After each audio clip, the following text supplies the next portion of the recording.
This episode of the Alt Goes Mainstream podcast is brought to you by Ultimus, a leading full-service fund administrator for asset managers in private and public markets. As private markets continue to move into the mainstream, the industry requires infrastructure solutions that help funds and investors keep pace.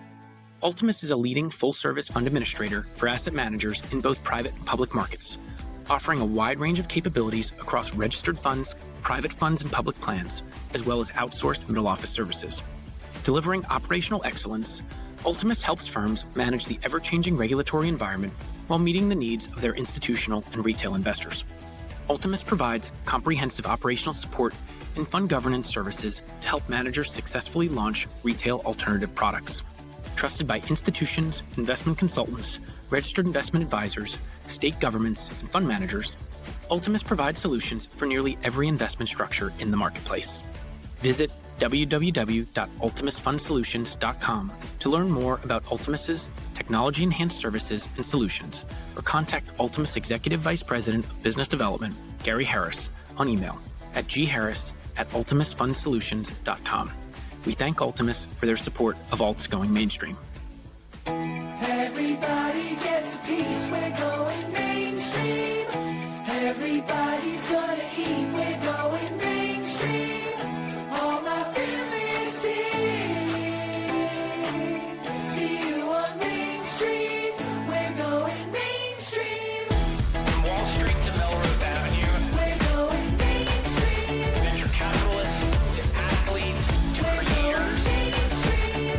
to the person who's collected trading cards We're going mainstream. in a collision of culture and fighting. We're going mainstream. Welcome back to the Alt Goes Mainstream podcast. Today's episode is with someone who has successfully built a wealth solutions business tailored to her firm's unique strengths, expertise, and investment track record. Martina Sanow is a partner and head of HG Wealth, where she is focused on building the firm's wealth solutions offering built out of the $85 billion AUM firm that invests in enterprise software.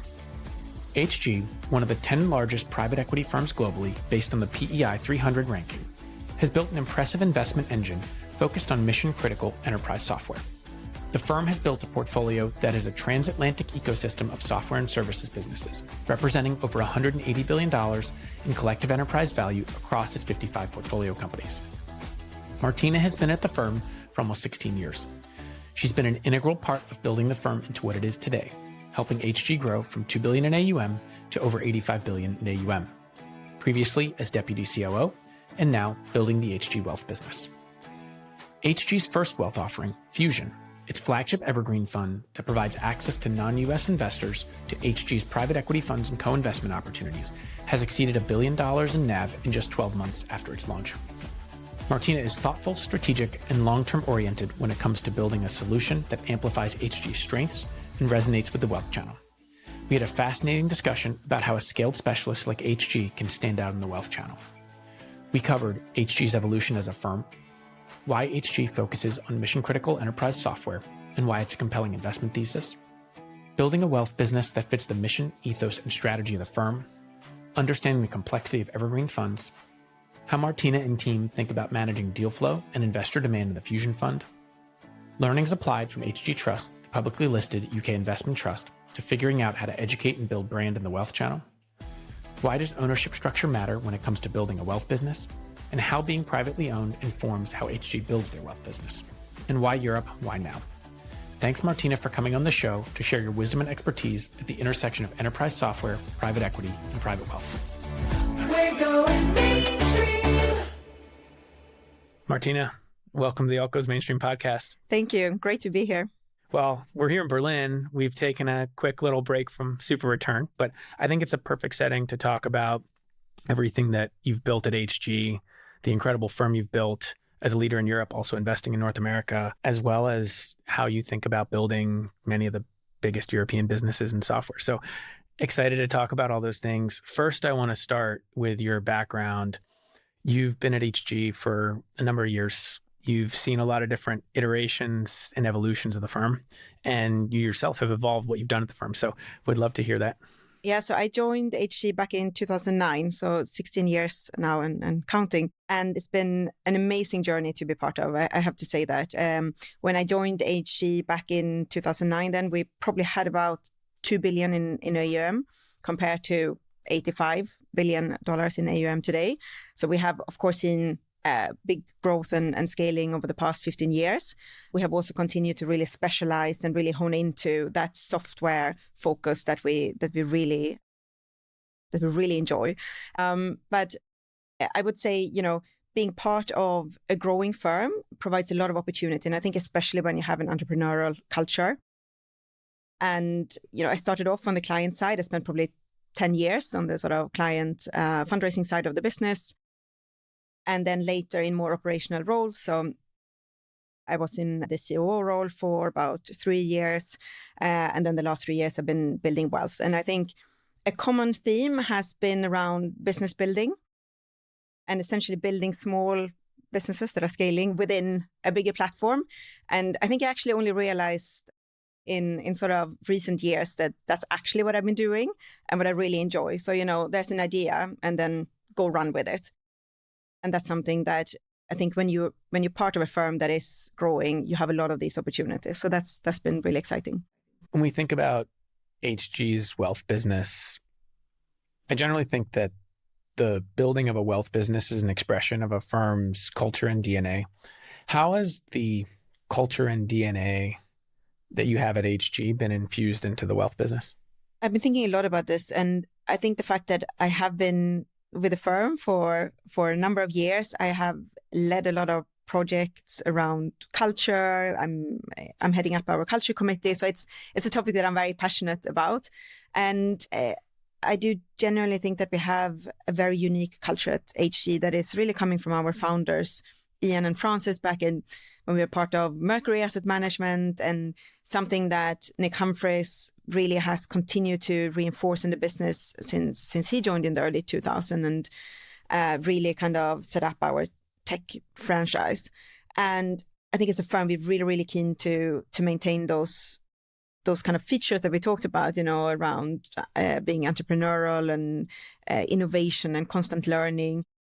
But importantly, we do spend a lot of time on the topic of cognitive diversity, how we can bring, different backgrounds, experiences, ways of thinking into one team. And I think that's incredibly important, something that is often underestimated, because that's in the end how you make better results, how you get challenged in a team.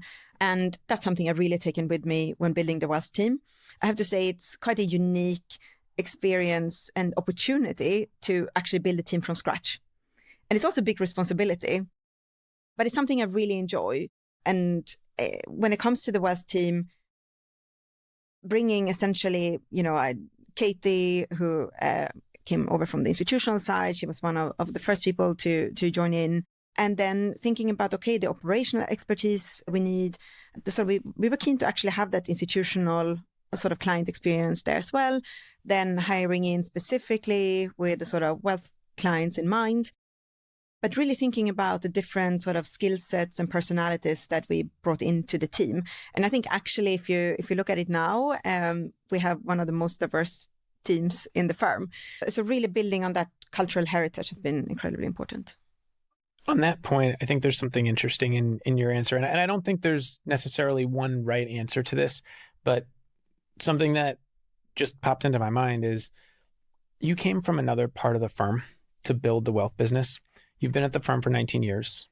You understand the culture. Culture is obviously an important piece of building the wealth business, as you say.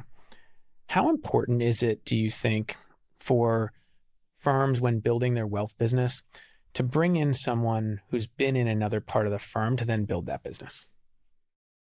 I think it's very important. Maybe I'm being a bit biased here, but I think I had the benefit that I've seen many different parts of the business. So I've been on the client side for a decade, been on the operational side, building teams, really understanding all the kind of how the business really runs, working extremely closely with our board and senior leadership team. I've been spending a lot of time on business development and strategy, how we thought about when we started investing and entering into the US many years ago, or how we thought about the fund structures. And I think taking all of that with me, that kind of both culture and history and frankly DNA of how we do things in the firm has been very valuable. But then, of course, you need to bring other bits in to complement for the things that you don't have. What in your mind has been the most important experience or skill set that you've needed to use to build the wealth business? Not being afraid of innovating, do something a bit different to what you see out there. And importantly, make sure that you always listen to the client. What is it they are looking for? I think those would be the very important aspects. So on the first one, I think that's a really important topic to unpack a little bit more, because I do think that every firm is a bit different. Yes, maybe they're doing similar things, but every firm is different. How do you think, on the first point of not being afraid to do something different, how does that relate to HG's culture? Yeah, I think that's how we work. We started specializing very early when everyone else said, oh, you have to be, in 4 or 5 different sectors because you need the diversification and so on. I think we have always done a little bit, we've gone our own way and done our own thing, which has served us well. But I think importantly, I think we have a very strategic mindset. So when we set out to do something, we're very clear with our investors, with our clients, with our partners. This is what we're thinking. This is what we're planning. Make sure that they are on board. They give feedback, and then we're sticking to it, and really continue to get better every day in what we do. And I think that is really transferable. And when you build a wealth business or whatever else you do within the firm. When I hear you talk about all of this with culture, it brings me back to Jim's podcast, where he talks so much about culture and how important that is when you think about who you are as a firm. Every firm is different, and that's fine. And their culture can be different, and their expression of how they then invest can be different. But it's culture that's so critical to this whole process of how you build a firm, how you build a wealth business, how you invest. So this is fascinating. Yeah. And of course, as you grow, it's a challenge. When I joined, we were 60 people. Today, we're 400. For us, it's a lot, but it's... just make sure you bring those good parts with you, and you have to work for it. It doesn't always come by itself. But I think when you have a leadership team and a board that have that as a very high priority, that also trickles down through the business. I think that's a really important point, because yes, you work with a portfolio of companies, 55 companies, I think about 150 billion euros collectively, that I think is, if you take the whole portfolio, it's the second largest conglomerate of companies in Europe after SAP. We'll get to that in a bit, but HG itself as a business, I think, has been so fascinating to see its evolution and growth. It started out as part of Mercury Asset Management, then Bank of America, then went independent. You're still privately owned. So unpack that journey, the entrepreneurial journey of HG, and how that has informed how you've built your business and culture. Yeah, absolutely. I think there's definitely a number of benefits staying privately owned that we have seen. And I would say, just reflecting back on the past sort of decade and a half, I think the biggest kind of learnings or takeaways I would share would be, first of all, being able to maintain that entrepreneurial culture and that sort of element of constantly learning, trying to get better. And I think we take that very seriously as a firm. And what I mean by that is, I think sometimes we joke around that we might not celebrate enough our successes because, we have an exit and it's a good result, but we immediately then look back and say, okay, that was good, but how can we do that even better next time? How can we deliver even a higher return next time? And we are very happy to share those kind of learnings across the firm. So you would have Nick or Matthew or part of the senior leadership team really, standing up and saying, here's a deal that I did, and, here's what went really well. Here's what we can do better next time.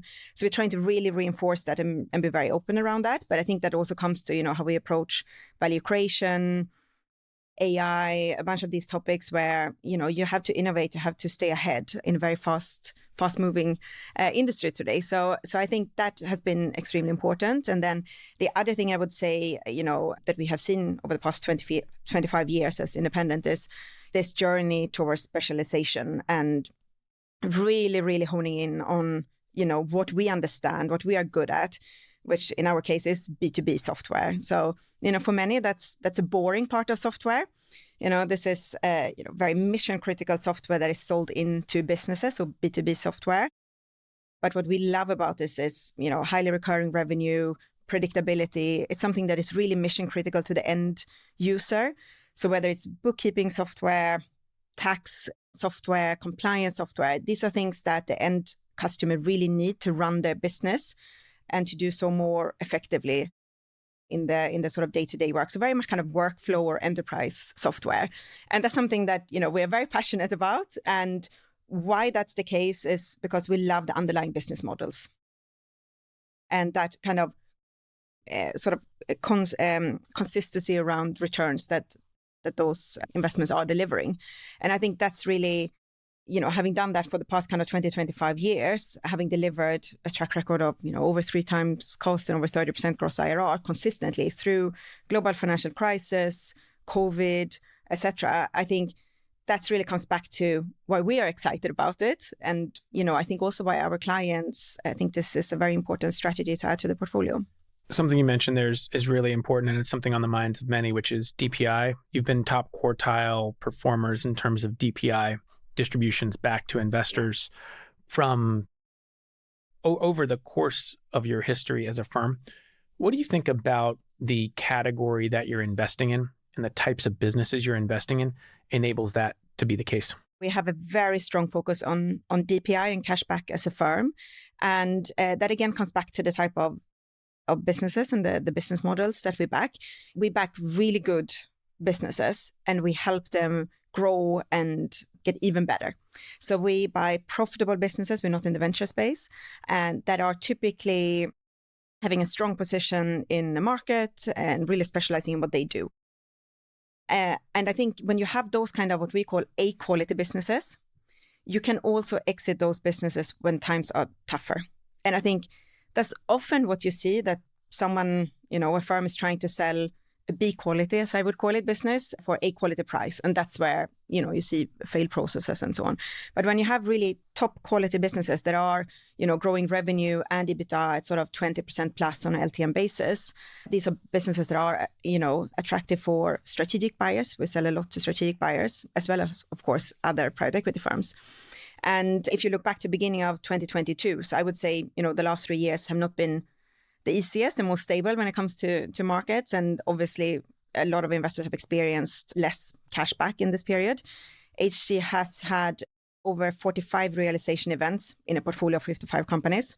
That's a mix of full exits, partial exits, refis, but with sort of that constant cash back that we can deliver also in more challenging times. I think that's incredibly important. What do you look for when you're underwriting to find an A-quality business?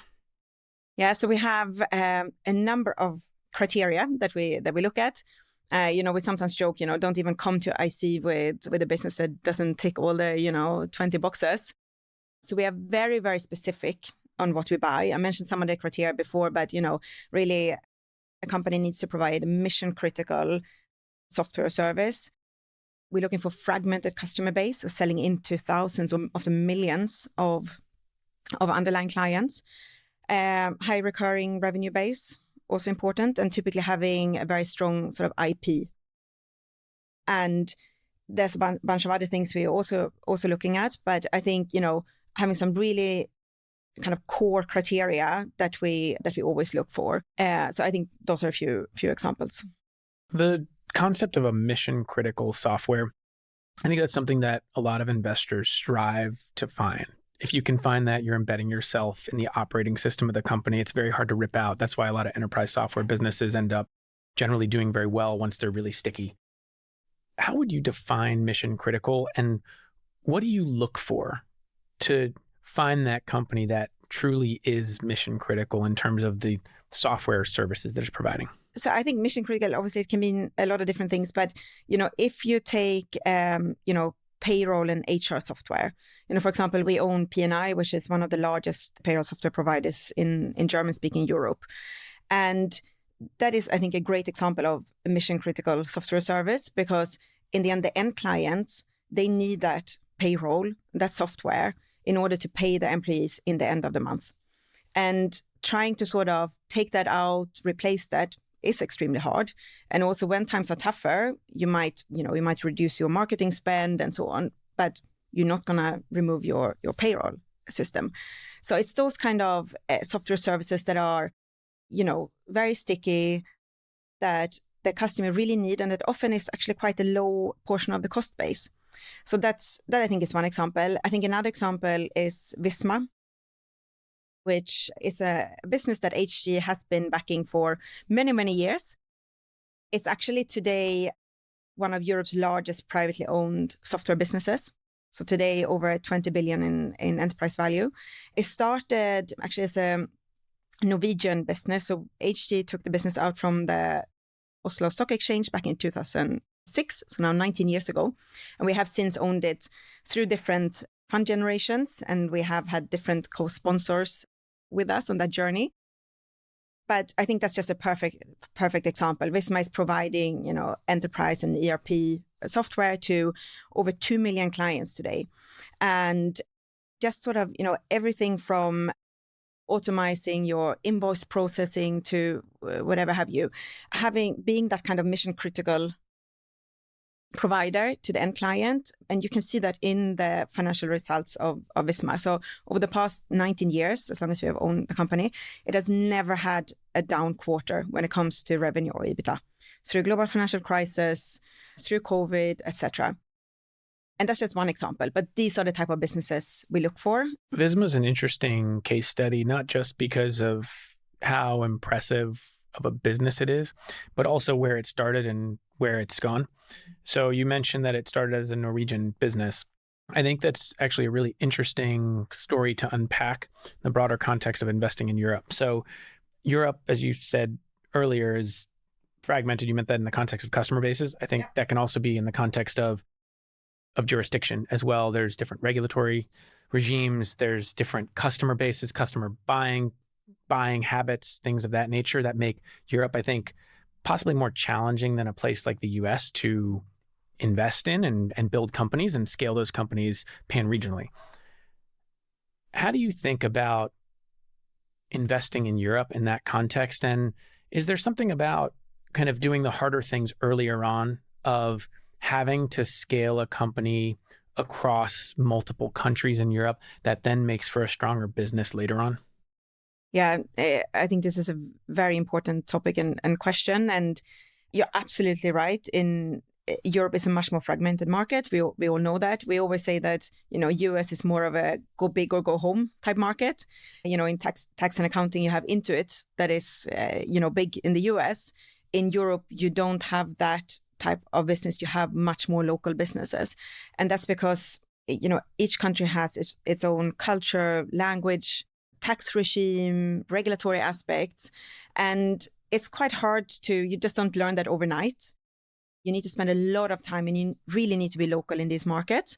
But in turn, they do lend themselves very well to private equity, I would say. Because if you today, you talked about that with many of the other guests in your podcast, that, companies are staying private for longer today. And the number of publicly listed companies are reducing. And I think that's quite interesting to look at US versus Europe. If we recently looked at that, if you take the top 40 software companies in the US, 80% are publicly listed. But in Europe, it's actually less than 50%. So I think, having more private companies in a market that is more fragmented lends itself very well to the private equity mid-market. And the other points on that topic, I would say, is, again, it's quite hard to come in and just, try to roll that out. HG have been doing this now for 25 years. That's how long we've been active in Europe. We have, just in Europe, about 200 investment professionals that, every day they wake up and they think about, where do I find the next leading software business?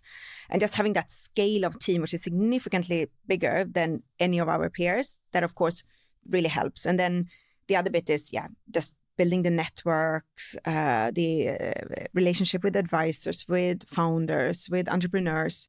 something we spend a lot of time on. Does the team construct and how you have oriented your investment teams locally, does that have to be different in a place like Europe? Because building a relationship with a German founder may be different from with a French founder or an English founder or a Swedish founder. How has that manifested itself in terms of how you've built the investment organization at HG? I mean, first of all, we have over 40 nationalities across the firm. So that is not by coincidence. We speak a lot of languages, again, not by coincidence. And there's also not a coincidence that we have offices in, of course, in London, but also in Germany, in France, and so on. So being local is, especially in some markets, is very important. And I think what we do see is, some US firms coming in, opening up in London and thinking, okay, great, I'm in Europe, let's start originate. That often doesn't work. Yes, of course, everyone can get a few deals done, but I think it's easy to underestimate the importance of that local aspect. I'm thinking about this kind of as a US LP, kind of putting my hat on and saying, what's the opportunity for Europe? And there are global firms, but there's also more European focused firms. How should maybe international LPs, and not just US, you have a presence in Asia, hiring Paul to cover that region from a LP perspective, not from an investment perspective. But as an international LP, should they be thinking about having specific European exposure in addition to US firms that they may be exposed to as well, who may do some work in Europe? But how should LPs think about that combination of the types of firms they may get or want exposure to? Yeah, I think that's spot on. And if you look at our investor base and take our institutional investor base, we have actually 40% of our institutional LPs in North America. And I think if you speak to them, what they tell us is, look, they have started by having tech and software exposure to PE firms in the US. So, many of our peers that are there, really strong names. But then at some point, they sort of built up quite a strong US portfolio. And then they start thinking, okay, but what about Europe? Surely I also need exposure to Europe. And I think that's where sort of looking at Europe, if you want a software investor of scale, HG is your name. I think, again, speaking to our institutional clients, they really see that as complementary because the markets are different. They're following very similar trends. And if you look at software growth and IT spend and so on, sadly, Europe is lagging US. We are typically sort of, I would say, 10 years probably behind, but we're following exactly the same trend when it comes to these metrics. So I think what our US LP say is, great, and I've been playing this theme and I'm playing that in the US. How can I now do that in Europe? Because it makes a lot of sense. Well, there may also be now a why now component to this too. I think it's hard to not think about the European story when kind of thinking about the current geopolitical landscape. So both from a company perspective as well as an exposure perspective for international LPs, do you think that there's an element of Europe is continuing to grow its private markets ecosystem, and many of these private companies may want to work with European firms? Is there an element that LPs should be thinking about in that regard as well? In the kind of, we're going through a kind of a secular trend of deglobalization, and as a result of that kind of changes how capital formation and capital investment is kind of presenting itself. If I think about the question, what we see is the more sort of built out private market exposure you have, the more obviously you start thinking about, what's your diversification and what am I missing and so on. So, and I think that's why as a starting point, we see a lot of institutional LPs that we talked about that have built up portfolios with the US focus and then, want to diversify Europe and Asia and so on. It's quite interesting looking at today. Obviously, Europe has, over the last couple of months, got a little bit more attention, which, I think is nice. We obviously have been doing this for 25 years. But it's interesting. If you look back when we launched our wealth strategy, we actually had a few sort of, distribution channels we discussed with. They said, yeah, this is super interesting what you do, but maybe, we should emphasize your North American investments and we should make you a bit more global. And we're like, yeah, we are very much transatlantic in our investment focus, but majority of what we do is Europe. That's, what we have been doing for the longest. And it's interesting because some of the same sort of names are now coming to us and saying, actually, this European focus is really interesting. It definitely gets a bit more attention at the moment. But I think, a little bit sort of jokes aside, but I do think, and we see it from Asia as well, we, again, both on the institutional and the wealth side, that a lot of those clients, they have started with a more global portfolio, quite US-centric, and now find this quite interesting as a diversifier. So let's talk about the wealth business, because I think you've started that in Europe. There may be plans to expand that over time, but even just building a European wealth business, you've had to build a business within a business. I would love for you to unpack the why and the how behind HG's wealth business that you've built out. It's been super exciting journey, and we're literally only getting started. We probably made the decision to go for it as a firm now kind of 2.5, 3 years ago. And that's where I moved from my CEO role into this role. But again, very much sort of just an idea, we need to frankly have a better client service and better serve our growing private wealth client base. How do we do that? That was essentially kind of the ask or the question that I got. And I think what is really important is how this all started, which is probably quite different to many of our peers in the sense that probably over the last 2 vintages, we saw a number of family offices as well as private investors, especially in our network, tech entrepreneurs, founders, portfolio CEOs that had started investing with us, but wanted to do so at bigger scale. And frankly, came to us and said, look, the closed-ended funds, this is very interesting. We love your strategy. We want to do more with you. We know you really well. But this drawdown structure is, becoming a bit complex, especially when you're across all our, 3 buyout funds, and then comes the next vintage and so on. And this client group also started to grow. And that's how we sort of started thinking, how do we find a better product or solution for these clients, because clearly the demand is there. So we sort of very much came about it from how do we kind of attack this from a client perspective. And that's really how it started. I think there's a really interesting nuanced point in there that I'd like to unpack, which is you have 3 different buyout strategies: lower end of the mid-market, and upper end of the mid-market buyout. That may be helpful from an investment perspective, and I'd love to hear why you've chosen to segment the market like that from an investment perspective. But then how does that translate to how you've had to productize your funds for LPs, both institutional and now with the wealth channel? Yes, we have 3 buyout funds essentially capturing the full spectrum of the European and also North American mid-market. So Mercury, which is our lower mid-market strategy, Genesis, our mid-market strategy, and Saturn, our sort of upper mid-market or large cap strategy. And they very much all follow the same investment strategy. We look for the same type of companies that we talked about earlier, but they just are slightly different maturities. So we're started off with our Genesis fund. That's kind of where we're now investing fund number 10. And when we then felt, look, we're missing some of that sort of lower mid-market, that's when we started thinking about Mercury, which is now almost 15 years ago. And we were discussing, do we put it into the same fund as many of our peers, or do we make it as a separate fund? And it was actually quite a short discussion because we felt it makes sense from especially sourcing and origination perspective to have teams that are dedicated to a fund. And, if you think about it with Mercury, we partner a lot with founders and entrepreneurs on those type of businesses. Whilst the Saturn businesses are typically, the Vismas of the world, they've gone through the SaaS transition, they are very established. They look a bit different. So having teams that are dedicated depending on the size of the company was something that made sense to us. But then, we do a lot of cross-fund work. We work as one team, but from a fund structure perspective, that makes a lot of sense. How do we then package that into the wealth strategy?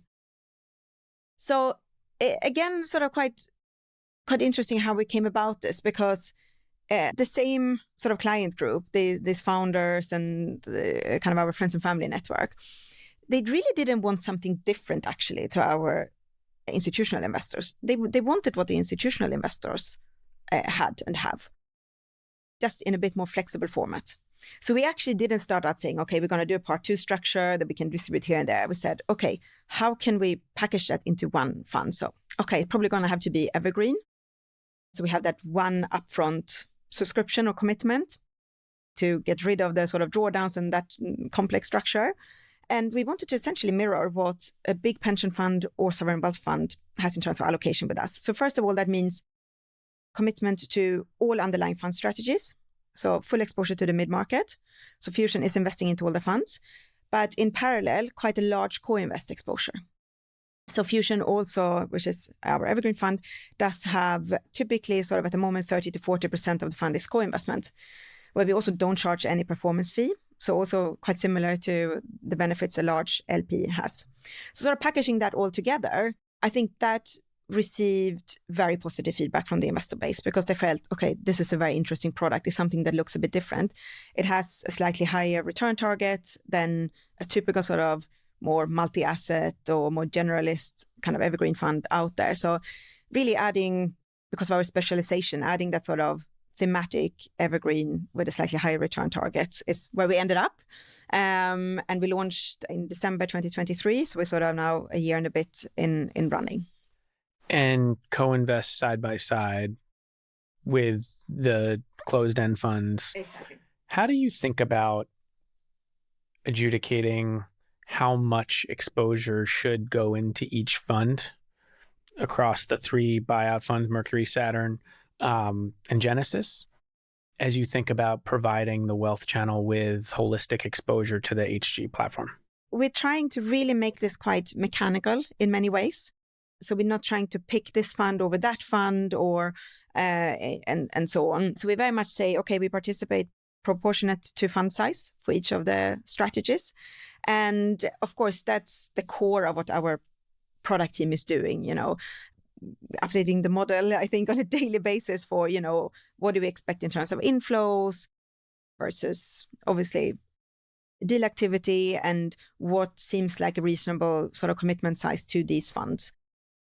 And, coming to a balance that feels, good and that mirrors what institutional investors have. And then having more flexibility because you can upsize your co-investments or downsize them depending on your cash levels. And we can also participate in some HG sort of secondary. So I think, yes, having the fund commitments, but having quite a lot of flexibility through co-investments.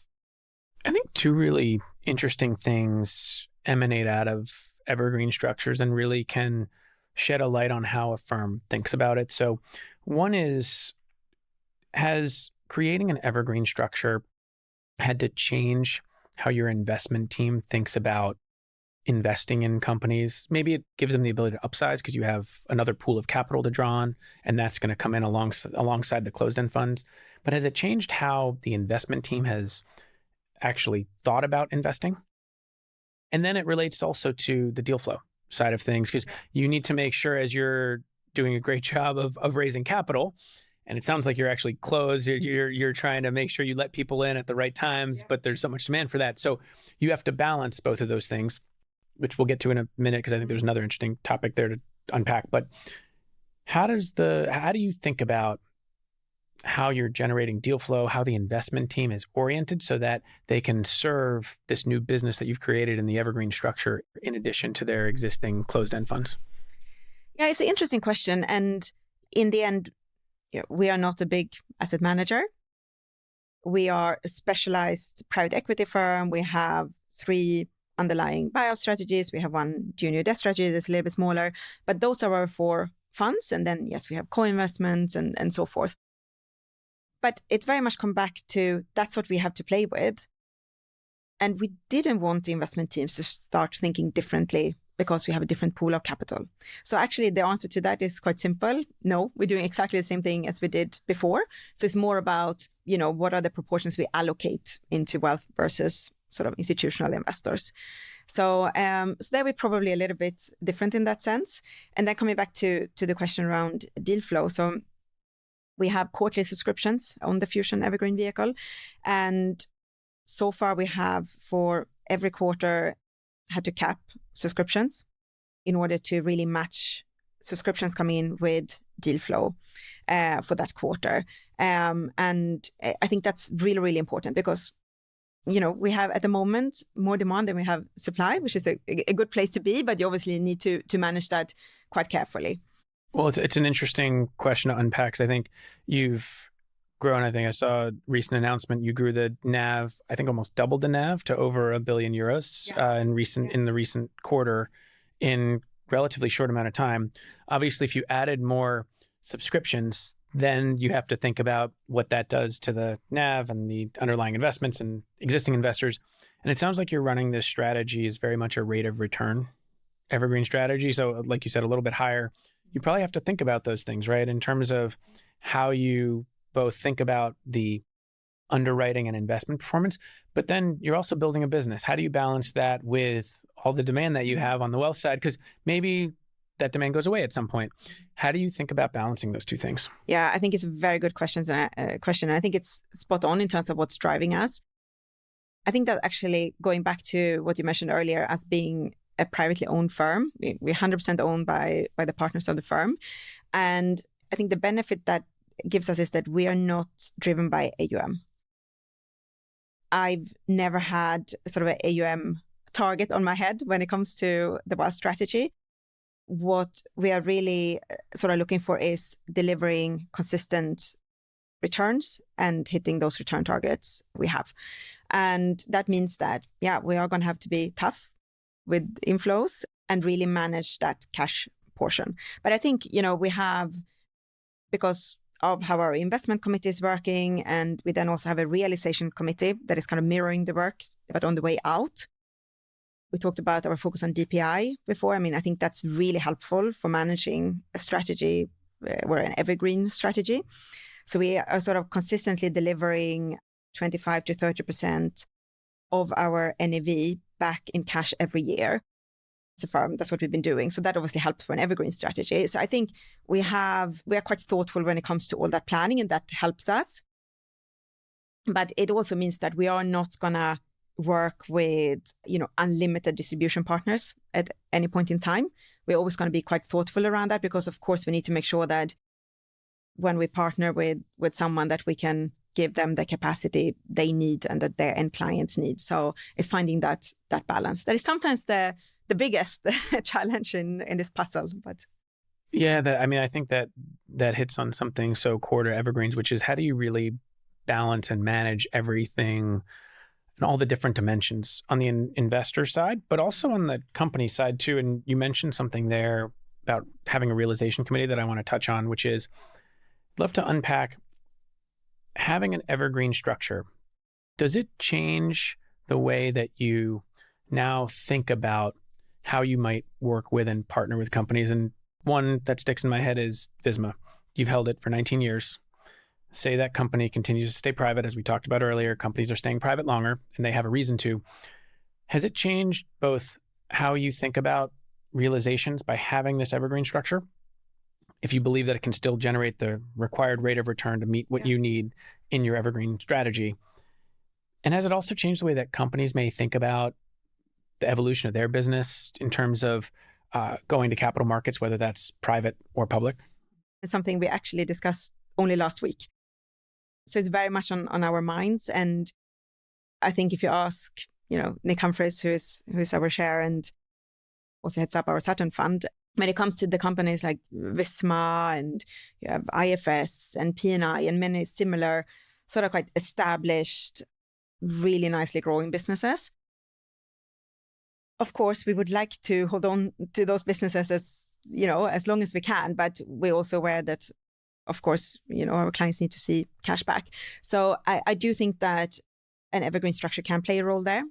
And that's something we are actually thinking about at the moment. And I think that can be really attractive both for clients that get access to these type of companies that, otherwise they would only get on the, on the stock exchange in the past, but not so much anymore. So that's a really nice access point. But I think also for us as a firm and for the company, that sort of consistency in terms of the capital provided is quite interesting. I think the thing you do have to solve for, though, is liquidity. And just thinking about these evergreens vehicles, yes, we can hold companies forever, but we do also need to generate a liquidity, which you can do in different ways. So I think that's something we are going to see more of for sure. Would you say liquidity management piece and generating returns for investors is the biggest challenge in managing an evergreen fund? Yeah, probably. I think a lot of firms going into this for the first time probably underestimate how sort of complex it is actually compared to a closed-ended fund, and the sort of operational aspects that are required to manage this successfully. I think that's, you can't emphasize that enough. Well, if we unpack the liquidity piece, it's interesting. There's one school of thought that with evergreens, people should invest at the lowest NAV possible and then just buy and hold.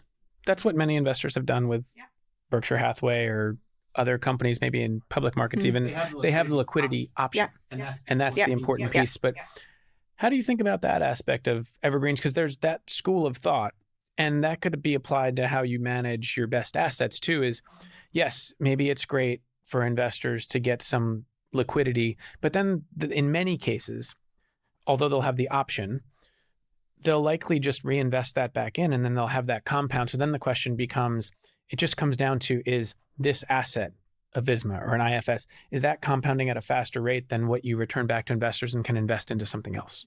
I think, again, that's spot on, and something we are thinking quite actively about at the moment. It's interesting, though. I think you see quite a lot of different sort of user cases for the evergreens. In the end, we very much sort of encourage, of course, clients to hold for the longer term. If you're thinking less than 3 to 5 years, I think we have a publicly listed investment trust. That might then be a better option because you have daily liquidity and so forth. But I think when it comes to these evergreen vehicles, we definitely encourage that. I think that's what we're going to see. And we have quite a few actually foundations, endowments that invest with us. And they sort of say, look, this is money that we want to just sit there. It's going to grow. We don't want to look at it for another 10 years. And then you have some family offices that say, this is really interesting in complement to some of the drawdowns funds we do. So we park our money here, and then, maybe we redeem some of it to manage drawdowns for closed-ended funds. Actually, what we've seen so far is that people tend to actually just keep it in. But I do think there's some different user cases for the structures. So we're in the early days of the evergreen adoption curve. You mentioned earlier that when you started at HG, you saw the firm go from 2 billion to 85 billion euros in a quite a short span. You've now built the evergreen business to go to over $1 billion of NAV. Do you think you'll see a similar path on the evergreen side, and that over time more investors, whether individual or institutional, will actually choose the evergreen as their first port of call or way of exposure, and then they'll complement it with the closed ends? Yes, is the short answer. I definitely think we're going to see more of the sort of typical institutional capital actually doing more of the evergreens. We have started to see it. We have some closed-ended investors that just think this is, a more suitable way for us to invest. And again, I think for us, it comes back a lot to sort of access. And instead of maybe being in one of the underlying funds, you can access the full platform. That's quite attractive. So definitely some pension funds start looking at this, some insurance companies. Family offices also starting to pick up quite a lot on the evergreen structure. I think that's just in the last 18 months, we've seen quite a big shift. And I think, of course, especially when you have had a liquidity event, you have capital to deploy, this is an interesting structure because the money's in the ground on day one. What's been the biggest evolution in institutional investors' mind shift in terms of using and adopting evergreens? To be honest, a lot of institutional investors had previously not paid much attention to these structures, and they felt, these are retail structures. It's not for us. And actually hadn't spent much time understanding, what benefits they do provide. So I think just the fact that there's, more education out now, but I think also a bigger choice, right? If you go back only 5 years ago, you actually didn't have much choice in terms of there were not that many evergreen vehicles out there, especially not in the private equity space. So I think now you have some quite interesting choices, I would say. You mentioned the R word, retail. How do you feel about that word? I don't use it so much, actually. I tend to use more, wealthy investors. I think that captures the broader spectrum. I would say, obviously, at the moment we have a Part 2 Evergreen structure that has a certain minimum. We don't have an LTIF yet, where you can obviously go even lower, but we do have the listed trust. It's listed on the London Stock Exchange, which is a little bit more a retail vehicle, I would say UK retail vehicle. So I do think we capture that segment to some extent today. But I think there's obviously quite a lot of evolution in that space at the moment. I want to touch on that as well, because I think what you mentioned about the listed trust, which former AGM podcast guest Jim Strang came on and show and talked about that a bit as well. That's another really interesting construct. In a sense, yes, your wealth business is new, but you've actually been providing access to the individual investor for 20 plus years. And if investors had invested in the listed trust a long time ago and held it, as many may do in an evergreen structure, they would have seen the NAV appreciate. How do you think the listed trust has informed some of the work you've done on the wealth side with the evergreen structure, both in terms of how you've thought about constructing the business and the product, as well as the education of the evergreen structure to the wealth channel? So just for the benefit of just spending 1 minute on what the HG Trust is, it's essentially, as you said, it's a publicly listed vehicle that is investing into HG funds and companies. So it's actually, to some extent, similar asset allocation strategy as we have for the private Evergreen fund. And I think that obviously means that there's a lot of learnings. This listed trust has delivered, if you look back over the past sort of 15, 20 years, consistently, 15% annual return, over this whole time period. So I think, there was a lot of proof of concept in, that this works. But then I do think what we saw was that a lot of investors wanted the private version. They wanted to be fully private investor. And that's also how we sort of came about with Fusion. But I think what we have learned is definitely, how we think about asset allocation, a very similar strategy. A lot of the operational aspects, when it comes to liquidity management and all of those, think about our finance team. We already have an in-house team that is set up to manage the trust. We could leverage a lot of that knowledge. And I think just how we adopt materials, the language we use, or the educational bits, we definitely learned a lot from that. What's been the hardest part of building the wealth business? It's definitely, what we talked about before. It's been very much a startup within an existing platform. So it's a nice way of doing a startup. You have the support. When we decided to do this, which is now probably 2.5 years ago, there was not really a blueprint out there. Yes, the Part 2 structure existed, but it was not that many examples to look at. So we really had to innovate from day one. And of course, we didn't get everything right. We had to adjust certain things along the way. But I think a little bit that unknown was sometimes, what kept me up at night. Are we doing the right thing? Is this what clients are going to like? And I think, some of that unknown. And then just make sure that, I probably also underestimated in the beginning the size of the team needed from an operational perspective as well. I think the other interesting aspect of building a wealth business is that it's really an expression of a firm's DNA and culture. So from that perspective, what do you think has been different about having to build a wealth business as a scaled specialist? You focus solely on technology companies for the most part, and that's how you've built your business. You have a very focused firm. Other than the junior debt strategy, which again still invests in similar types of companies, you don't have multiple strategies. How do you think that has informed, maybe also been a challenge in a sense too for building a wealth business, but how has that informed how you've actually gone about and built this wealth business?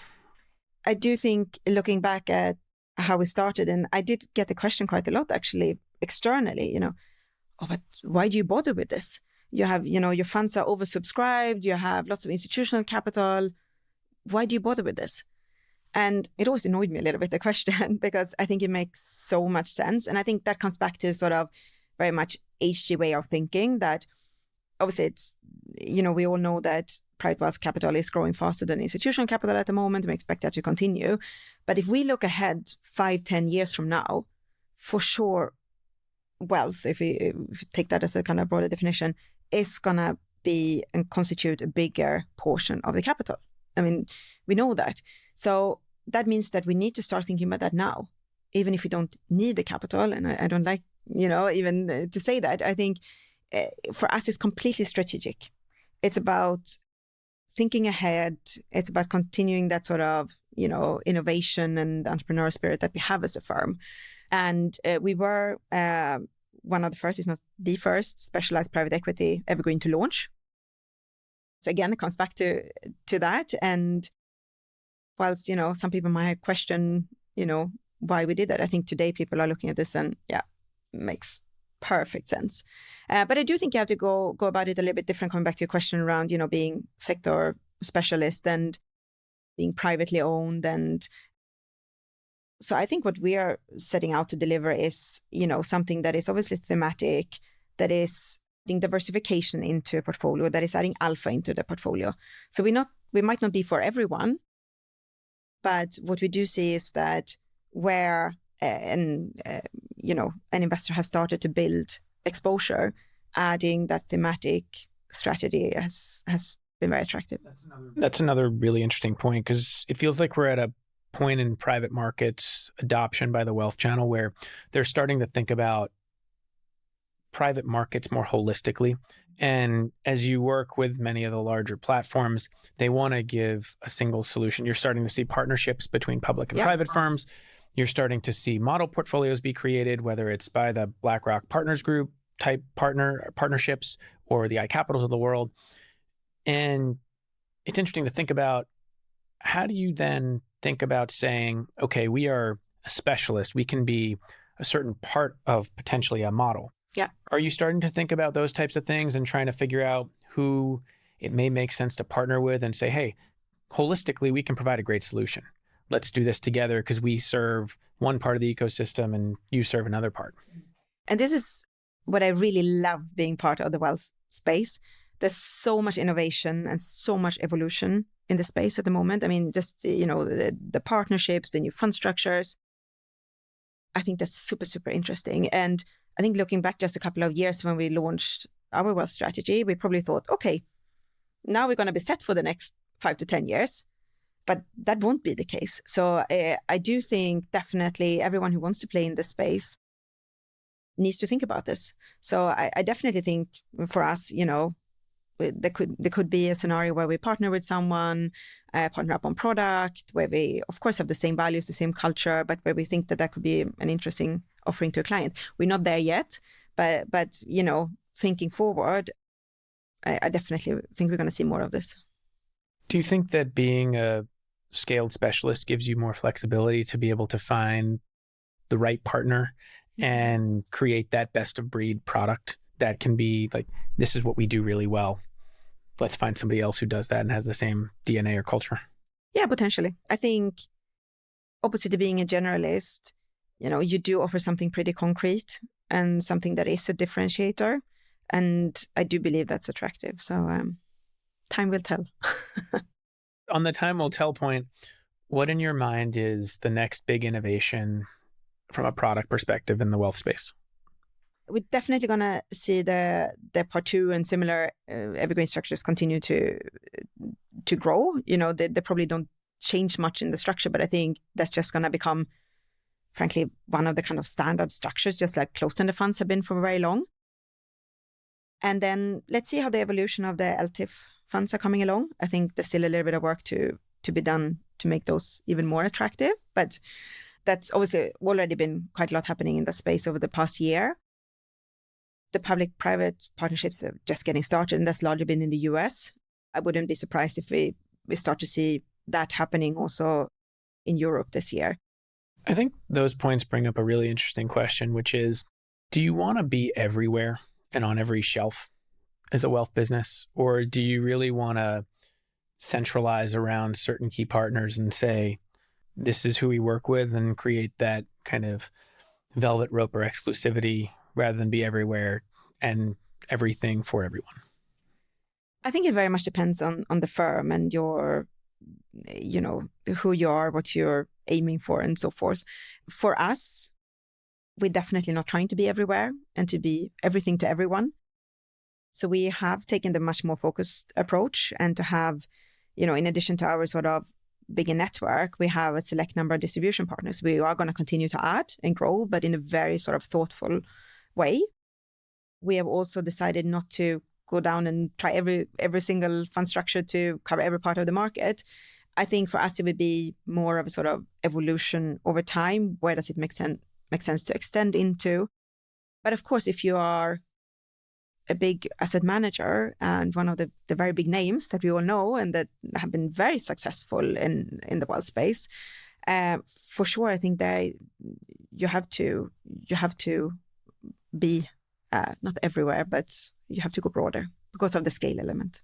Brings up a really interesting question around how that manifests itself in terms of how you think about building your brand and educating the wealth channel on who you are. How do you think about that? Oh, brand, such a important topic, and something we spend a lot of time on, of course. We spent quite a bit of time in the beginning thinking, how do we, as we launch wealth, how do we get our brand out there? How do we really sort of tell the story who we are?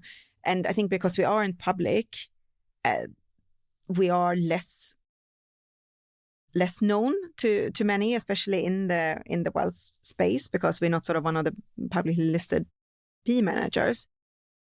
So I think we've been quite thoughtful around it. First of all, we decided to go for HG Wealth as a sort of kind of sub level, just to make sure that we could really tailor the messaging, the language, the materials to this client group, because that was not something we had done before. We never really needed to, except for with the trust, of course. So I kind of extended that part. So I think it was very important to kind of set that identity and really, think about who is our target group and how do we approach that. I think we're still learning as we go, but, we're not a massive team, but one of our first hires was a wealth marketing executive. That's, shows the importance of brand. So I think, coming back to your question as well, we sort of deliberately said, we're not going to be out there educating widely around what is private equity and what is the sort of basic ABC of what is private equity. There's so many others that do that, and they do it really well. I think the approach we have taken is, how can we educate on software investing? Why private software versus public? And what is really B2B software, and why is it attractive?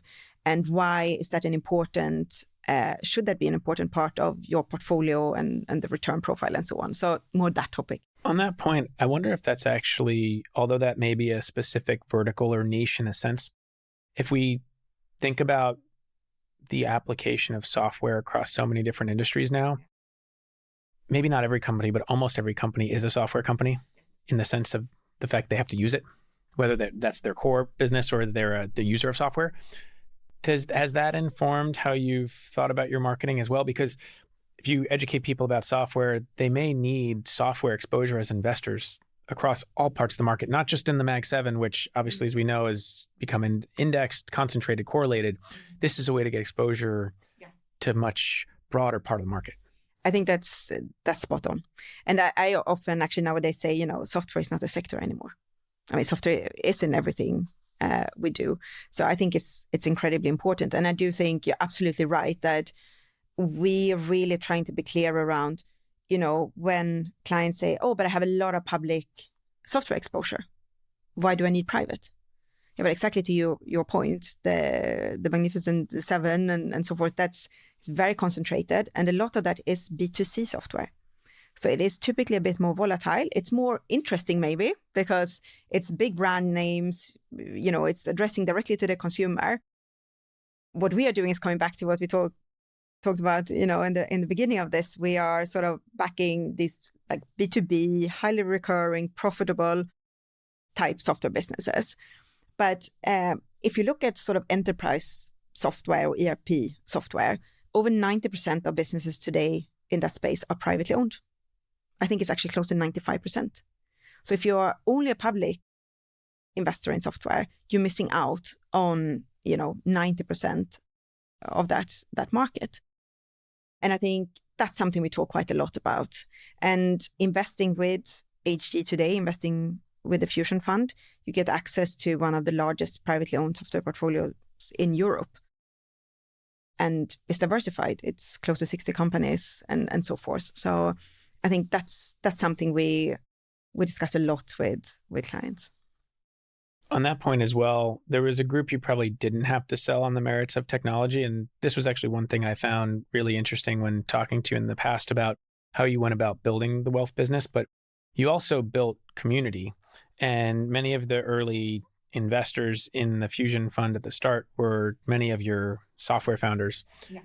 How did that play into the strategy of how you thought about building the wealth business? Because it's not just about building a set of investors, but you, in some senses, there was even a closer tie, which is your portfolio founders, and that's a community. Yeah, definitely. And that has many benefits for us as a firm. It's another touch point with this group of our founders and CEOs and so forth. And that has been incredibly important. And when we launched Fusion, that was really a majority of the capital. And we continue every quarter to, we have founders that have an exit with us, and they actually put in quite a, material amounts of capital with the fund. And we are incredibly grateful for that. And I think that's also something that, interestingly, the distribution partners we have find very attractive, because yes, we have our execs that are investing, alongside the investors, but you also have sort of 30% of the fund being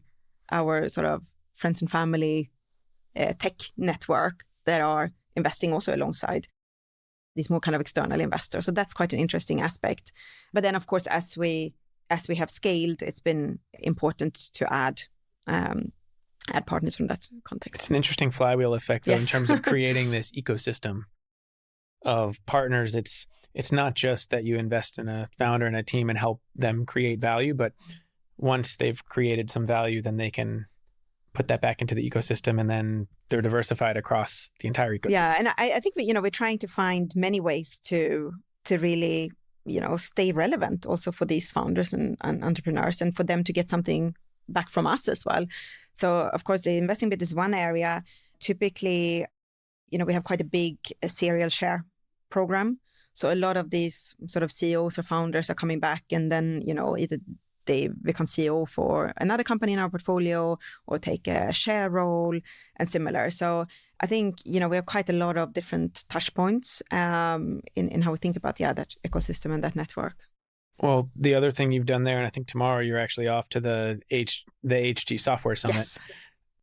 How do you think about building community in the context of educating your portfolio founders and how you can help create value for them? Yeah, so as you mentioned, tomorrow we're off to Lausanne, where we, for the third year running now, host our big software summit. So for our portfolio companies, but also we have a number of other software leaders from across North America and Europe joining, and some really amazing speakers, of course, topic of AI and so forth.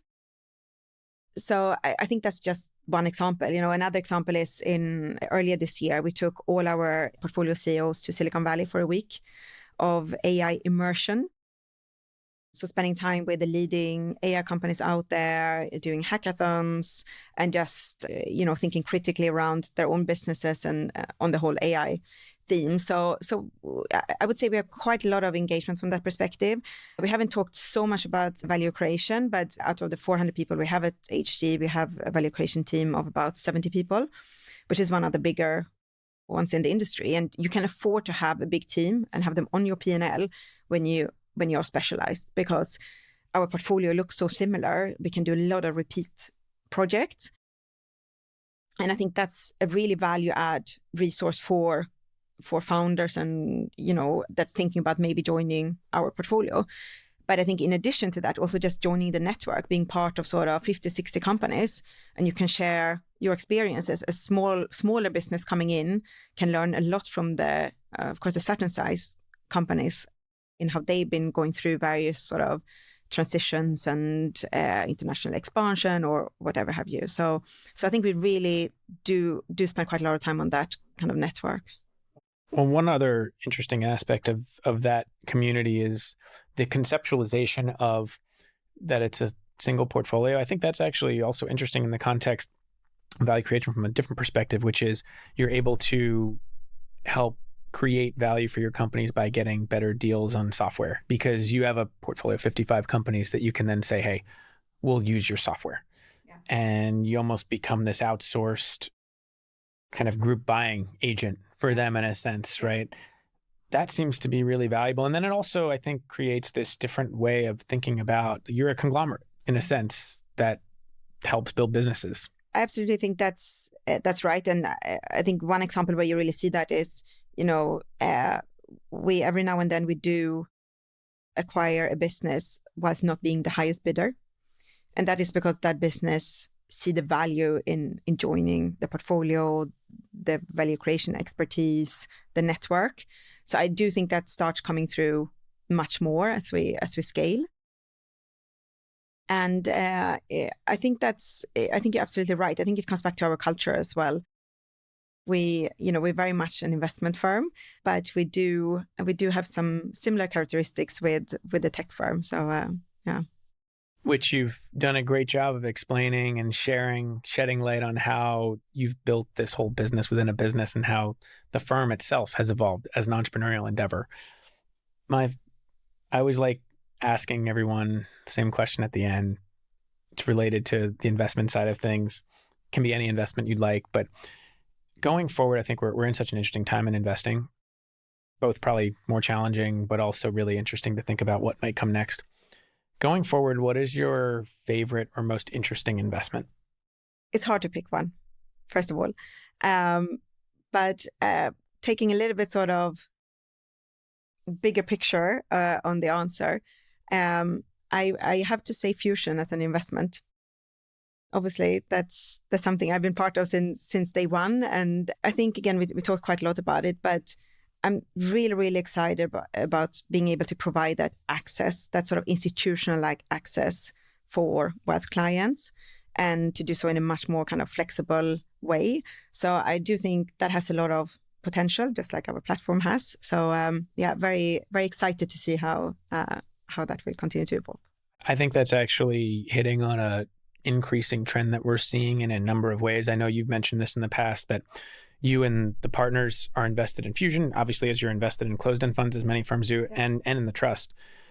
But I think that hits on a bigger theme, which is, I think we're seeing this theme continue to happen in private markets, that more and more firms are investing alongside of their clients. They did before, obviously, there's a GP commit that was standard in the industry, but it feels like more and more firms in various ways are using their balance sheet to do that.